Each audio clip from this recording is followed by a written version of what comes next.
Саламатсыздар ма оқушылар? Біз бүгін 9 сынып алгебрасының келтіру формуласына арналған А тобының есептерін бірге шығарғанымды мен сіздерге талдап көрсететін боламын. 23-те 7-ші есеп 50-ші бетте бізде өрнектің мәнін табу керекпіз. Яғни бізде бұны келтіру формуласы болғасын жерде біз мына кітаптың алдындағы ең бірінші бетіндегі мына келтіру формуласына арналған кестеміз бар. Сол кестені пайдаланатын боламыз. Яғни біз бұлда келтіру формуласы дегенде біз 90-ға, 180-ге, 270-ге, 360 градусқа келтіріп алуымыз керек.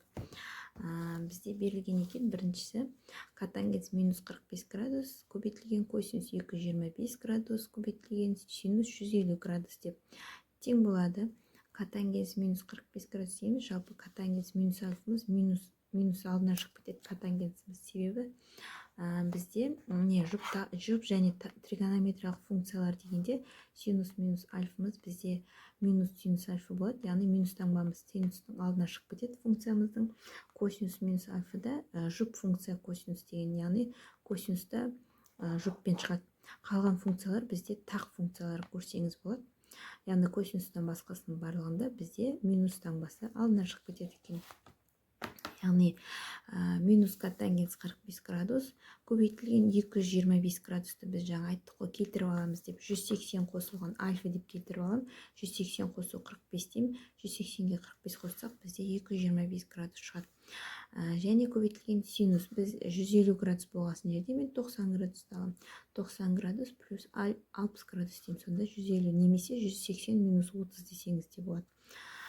Сонда қарайық. Котангенс 45 дегеніміз бізде мұнда негізгі тригонометриялық тепе-теңдіктерді қарасақ 45 градусты котангенспен екеуін сәйкестендірсек бізде 1 шығады.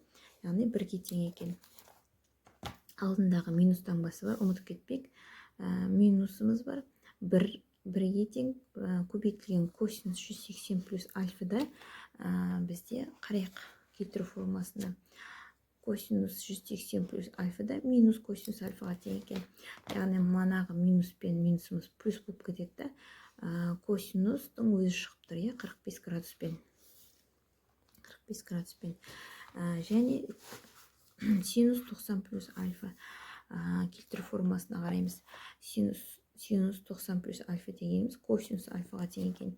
Яғни косинус бізде альфаның орнында 60 градус тұр. Косинус 60 градусқа тең екен. Енді мәндерін орнына қойық. Бірі бізде көбейтіліп кетеді. Косинус 45 градус дегеніміз 2-ден түбір асты 2-ге тең. Ал косинус 60 дегеніміз 2-ден 1-ге тең. Мына тригонометриялық тепе-теңдіктердегі қарасаңыздар болады. Міне косинус бізде 45-іміз 2-ден түбір асты 2-ге тең, ал 60-ымыз 2-ден 1-ге тең. Солайша көбейтеміз, қысқартулар орындалмайды. Ал мұнда түбір асты 2 бөлімінде 4 қалады екен. Келесі тангенс минус 135 градус көбейтілген косинус 300 градус көбейтілген синус 210 градус. Тангенс бізде айттық қой жаңа жұптақтық дегенде тақ функция. Минусымыз не істейді? Минус таңбамыз тангенстің алдына шығып кетеді. Яғни біз былай жазамыз. Минус тангенс 135 градус дейміз. Мен мұнда сразу келтір жібердім. 135 шығу үшін біз 180-нен 45 алсақ, бізде 135 шығады. 180-ге келтірдім. Және косинус 300 білейін, мұнда 360-ға келтірдім. 360-тан 30-да азайтсам, менде 300 градус шығады. Және синус 210 градус бар ғой бізде. 180-ге келтірдім. 180-ге 20-ны 30-ды қоссам, менде 210 градус шығады деп. Минус таңбасын жазамыз. 180 минус альфада бізде қараймыз кестені келтіру формасының 180 минус альфада тангенсіміз минус тангенс альфаға тең екен. Яғни минус пен минусымыз бізде плюс болып кетеді. Тангенс 45 градустың өзі шығады. Альфаның орнында бізде 45 градус екен. Және косинус 360 градус минус 30 градус. Косинус 360 минус 30 дегеніміз косинус альфаға тең. яғни бізде косинус 30 градус шығады. Альфаның орнында бізде 30 тұр. Келесі синус 180 плюс 30-да бізде қараймыз 180 плюс 30 альфада бізде синусымыз минус синусқа тең екен. Яғни мұнда минусымыз алдына жібереміз. Минус косинус 20 градус болады екен. 20 градус емес, мұнда 30 градус. Сонда бізде мәндерін қояйық. Тангенс 45 дегеніміз бізде неге тең? Тангенс 45 дегеніміз бізде 1-ге тең екен. Минусымыз бар. Ұмытып минус 1 көбейтілген. Так, мен яқты қателесіп кеткен ғой. Мұнда 1 көбейтілген. Косинус 30 дегеніміз бізде неге тең? Так, косинус 30 градуста бізде 2-ден түбір асты 3-ке тең. 2-ден түбір асты 3 көбейтілген синус 30 ғой. Синус 30-да бізде 2-ден 1-ге тең. Жазамыз. Мұнда менде тағы да қате кетіп қалған. 2-ден 1 деп. Сонда бізде 1 көбейтілген 2-ден түбір асты 3 көбейтілген 2-ден 1 алдында минус таңбасы бар. Бұл жерде ештеме қысқартылмайды.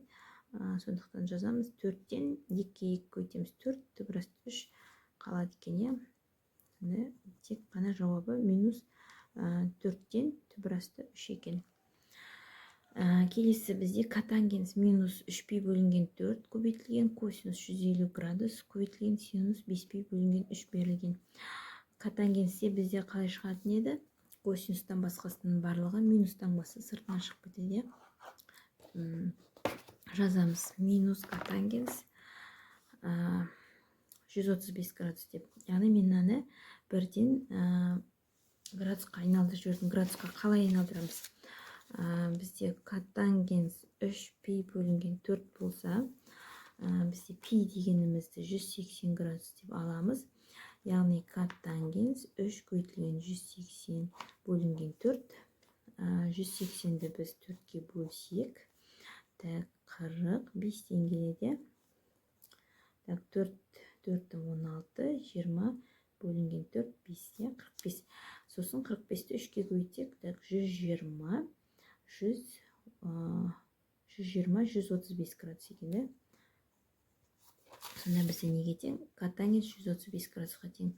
Және косинус 150 градус дегенде мен 90 плюс 60 деп келтіріп алдым. Келтіру формуласын пайдаланамын ғой. 90 плюс 60 деп алдым. Немесе сіз 180 минус альфа деп алсаңыз болады. Яғни 180-нен 30-да алсам, менде 150 шығады деп алсаңыз болады. Және синус 5π бөлінген 3.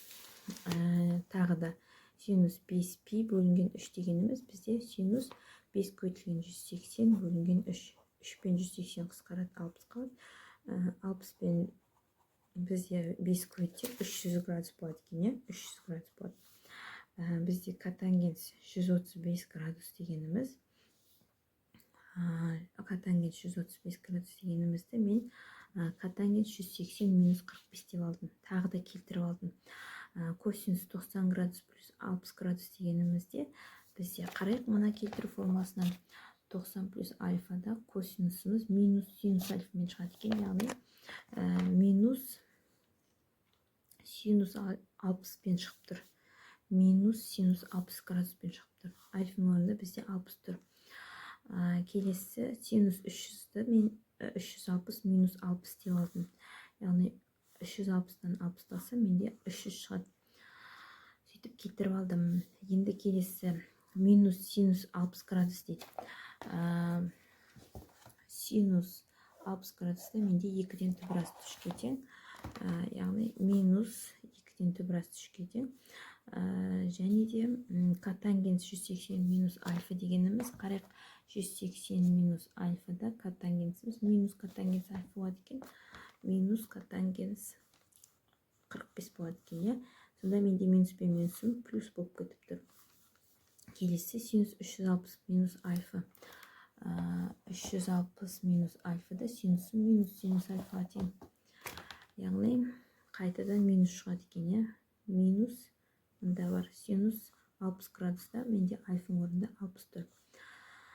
Сонда 2-ден түбір асты 3, котангенс 45 деген менде 1-ге тең. Синус 60 дегенім менде 2-ден түбір асты 3-ке тең. Яғни мында мен жазып жіберген бірден, бірақ менде минус таңбасы екен. 2-ден түбір асты 3 көбейтілген 1 көбейтілген 2-ден түбір асты 3. Қысқарту орындалмайды. Түбір асты 3-ке түбір асты 3 көбейтсем менде 3 шығады да, 2-ге 2 көбейтсем менде 4 шығады. Сонда 4-тен 3 шығып тұр бізде.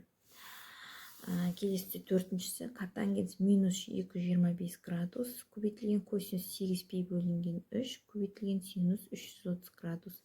Бұл жерде бізде котангенсімізді минусымыз тағы да қайтеді. Минусымыз жақшаның сыртына, котангенстің алдына түседі, минус котангенс альфа болып. Минус котангенс альфа. Альфа дегеніміз 225 градус. Мен оны келтірдім 180-ге. 180 қосам 45 десем, 225 градус шығады. Минус котангенс 180 плюс 45. Көбейтілген косинус 8 пи бөлінген 3 дегеніміз бізде 480 екен. Не себепті? 8 пи бөлінген 3 дегеніміз 8 көбейтем 180 бөлінген 3, 180 мен 3 қысқарады 60-ға. 60-ты 8-ге көбейтсек бізде 48, 480. Сонда косинус 480 градус екен, және синус 330 дегенді мен 360 минус 30 градус дедім. 360-қа келтірдім. Сонда 360-тан 30 алса менде 330 шығады. Келесі минус таңбасы тұр. 180 плюс альфа дегенімізді қарайық. 180 плюс альфа котангенсте котангенс альфаға тең.